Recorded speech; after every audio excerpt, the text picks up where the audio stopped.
Back to the Earthship in Puerto Rico, out here in the jungle. It's pretty badass.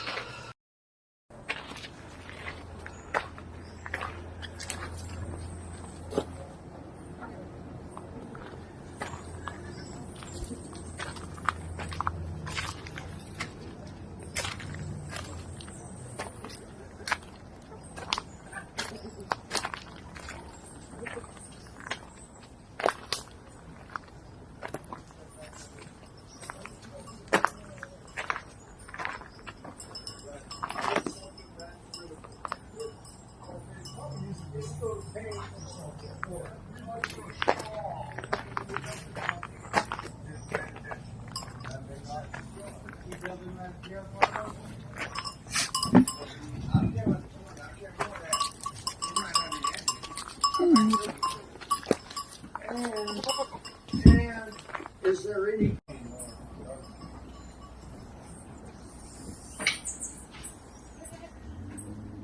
That's pretty badass. I might leave. Okay. Hide it under the house.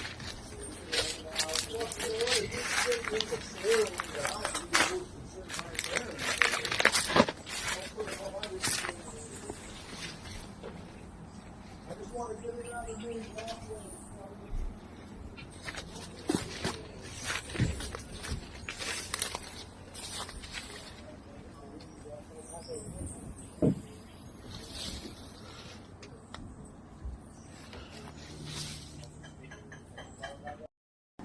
This is the house.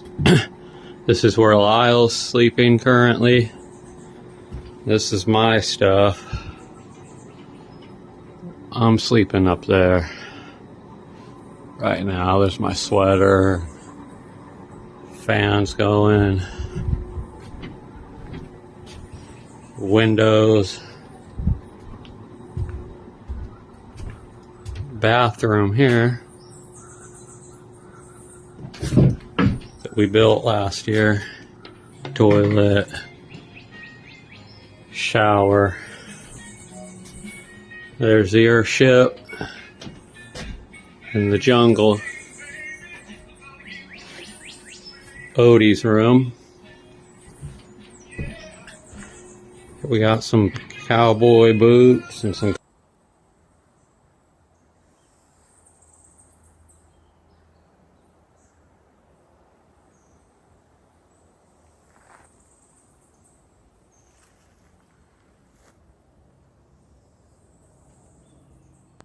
Where he does his Puerto Rican sleep study. And that's Chris's table of shit.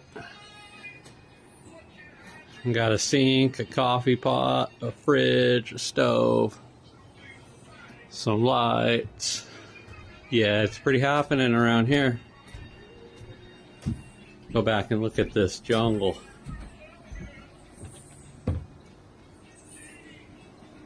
Pretty badass.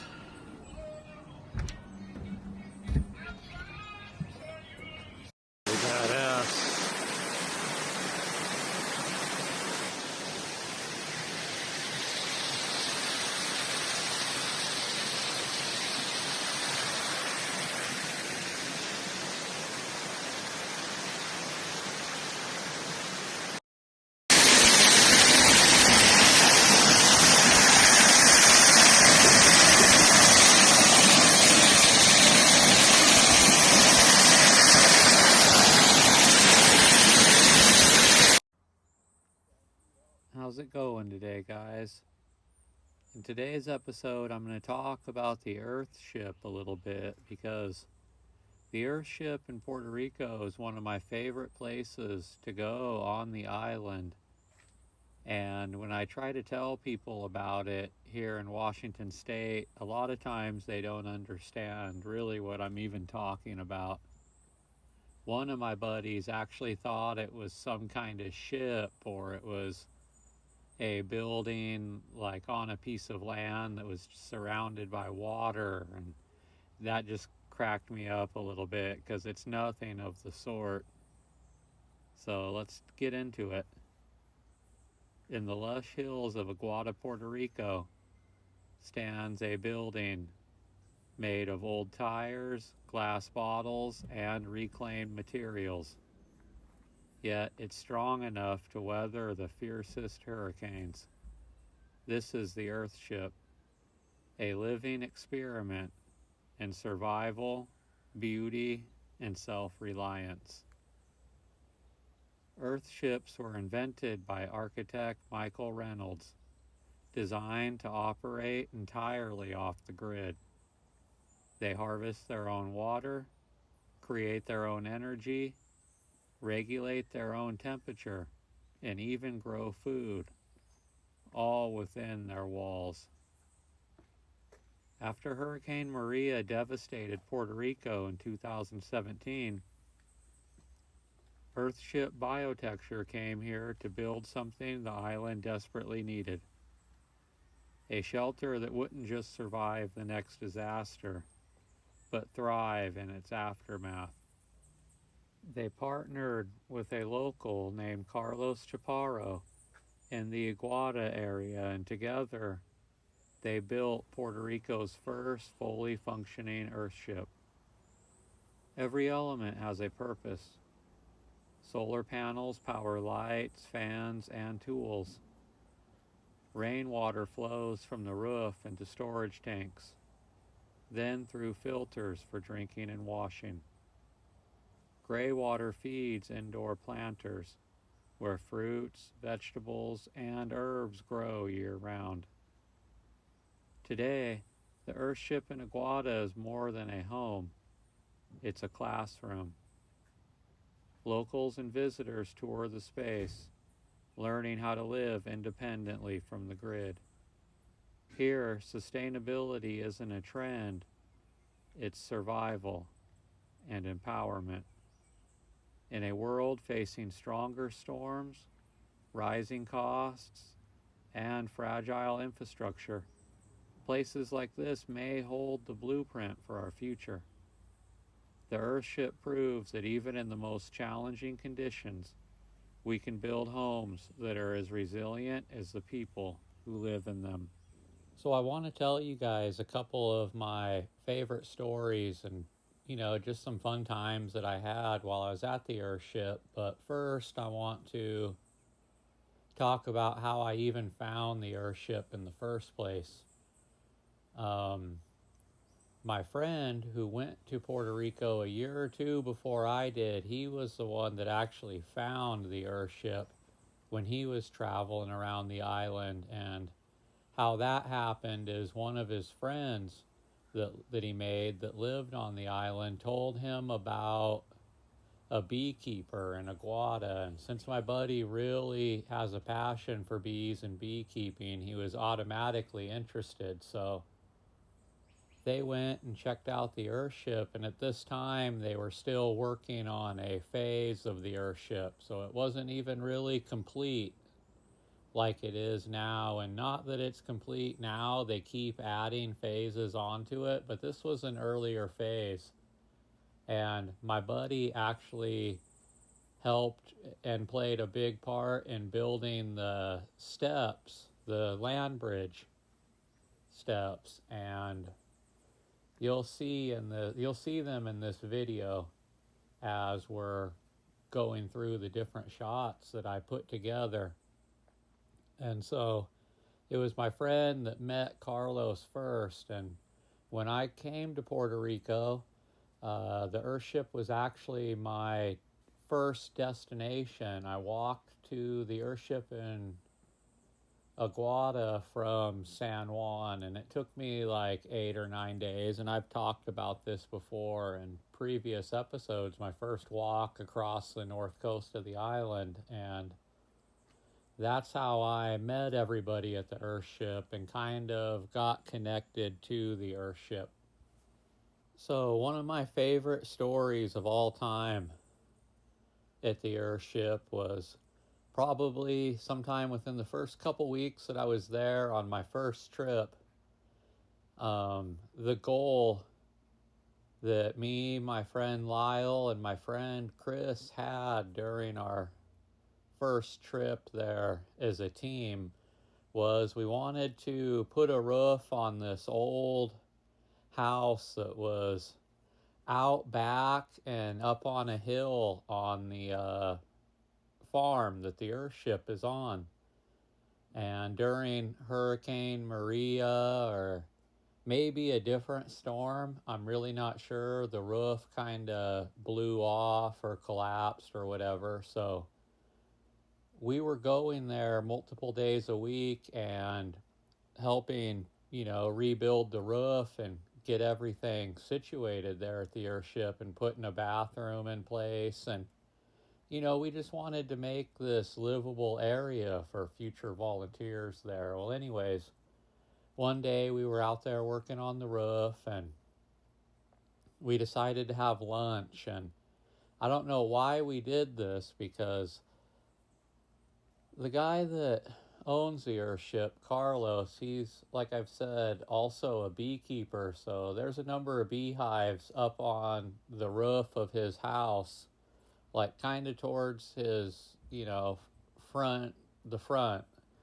And there's also an old broken down truck there in the corner, and that's where we decided, for whatever reason, to have our lunch. And we started making our sandwiches, and I got a bite or two in, and then a bee just beeline towards me and started attacking me. And of course, I freaked out and started smacking it. So one bee stung me, and then I took off running.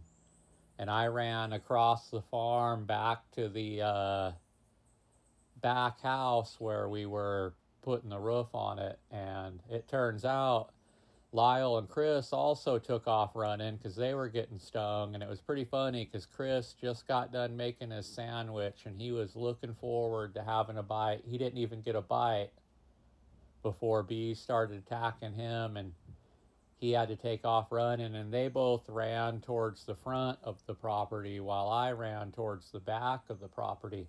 And Chris dropped his sandwich, and one of the dogs on the farm ran up there and snatched that sandwich up off the road so fast. And I think he even got stung a couple times while he was trying to get that sandwich. And so Lyle and Chris run towards the front of the property where Carlos is watering some plants. I don't know if he was watering the pineapple or what he was doing out front, to be honest with you guys. And he ended up hosing Lyle and Chris down, and he even got stung. And he was like, dang, what did you guys do to the bees? And anyways, it was pretty funny because Chris came walking back to the back house, and I still had my sandwich and stuff because I took off running with it. And he saw me eating, so that made him remember that, geez, he was still pretty hungry even though he got stung 6 or 7 times. And he told me, hey, I'm going for it. I'm going to go try to get the bread and the ham and the cheese and all that stuff and bring it back here because I'm hungry. And I told him not to, but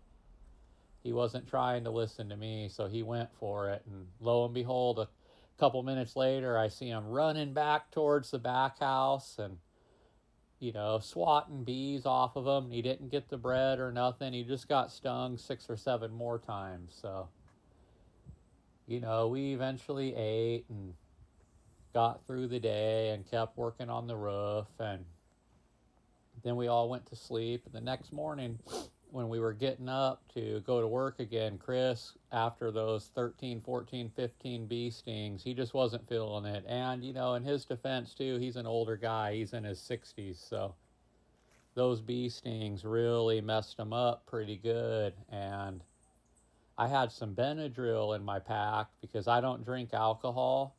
But sometimes when I'm doing these 5, 6, 7, 8, 9, 10-day walks in Puerto Rico, a nice big sip of Benadryl helps me go to sleep, especially when I'm sleeping out in the parks and stuff. So I had a big bottle of Benadryl, and I told him, here, get a couple spoonfuls of Benadryl. Well, he grabs that bottle of Benadryl and just starts chugging it, and I snatched it out of his hand, and I was like, damn, bro, you drank like half the bottle.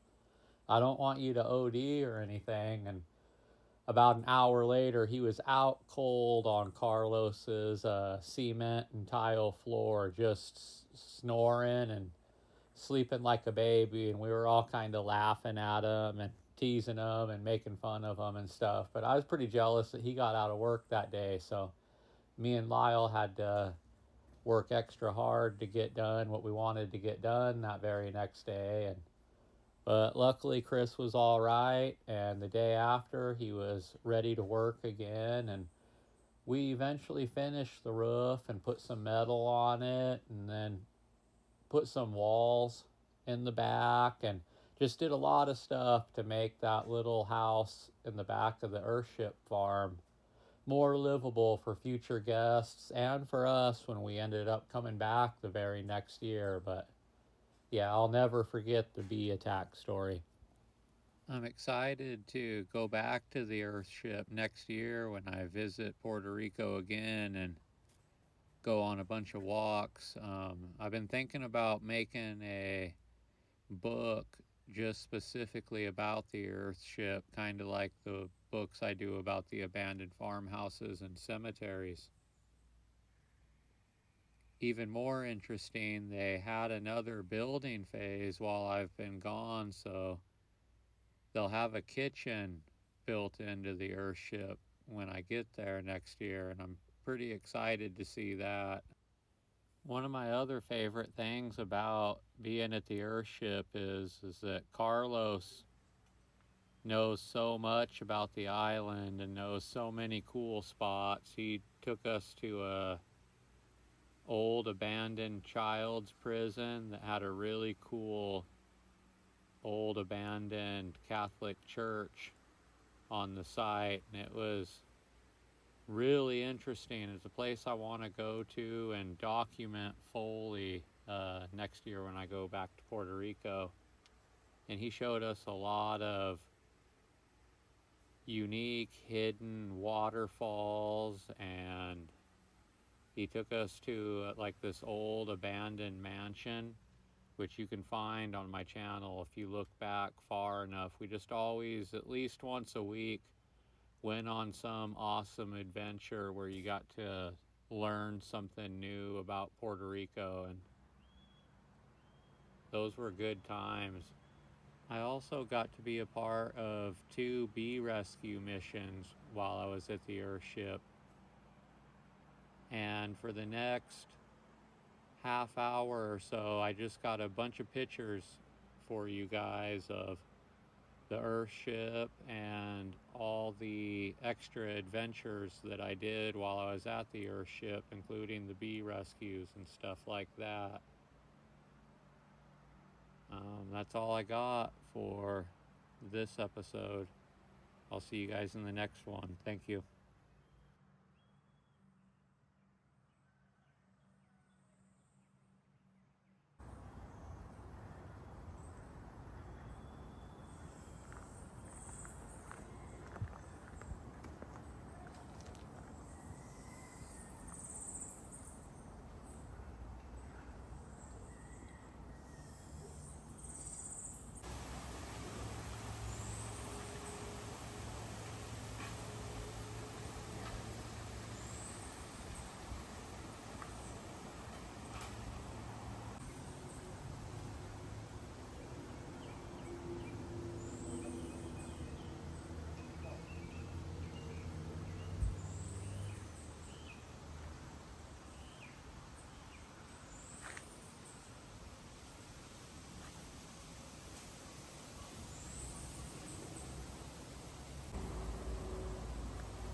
Coon.